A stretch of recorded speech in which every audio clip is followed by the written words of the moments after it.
clear and sunny weather is not a good time to go into positions. There could be countless Russian drones in the sky at the moment. Roads in the fields are impassable.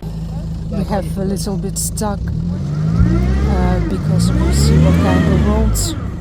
And actually, this is the real situation for the militaries every day to drive from the positions.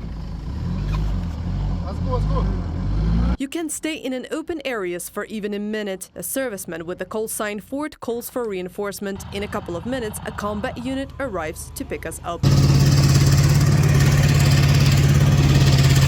The anti-aircraft gunners' positions are hardly ever quiet. You constantly hear the work of artillery. The enemy aviation has also flown in. Це від каба, да? This is from the Cobb bomb, right?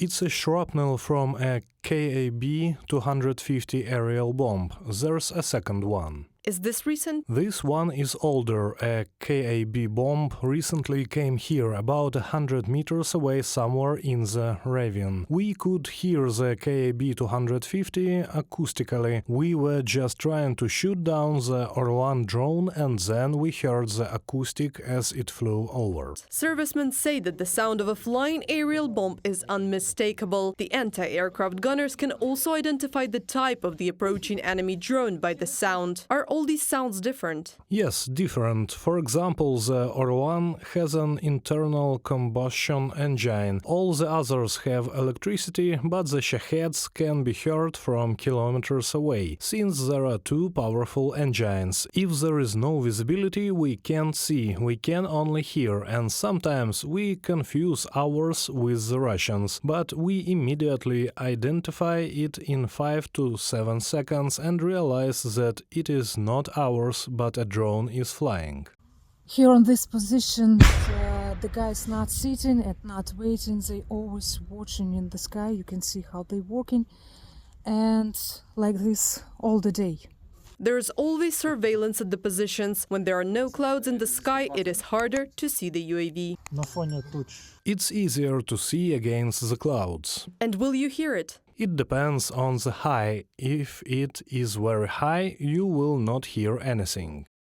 This actually some parts, some details, I don't know how to say, from Russian Lancet. This is all that's left from the Russian Lancet drone shot down by the crew of the Stella 10 anti-aircraft missile system. The anti-aircraft gunners were attacked by this UAV more than once. The previous position was something new for me. 3 Lancets plus the artillery worked on us about 40 minutes. But as you can see, everyone is alive and well, and the equipment is intact. The servicemen have no complaints about the equipment they are working with. They say it does a great job in the conditions of drone warfare.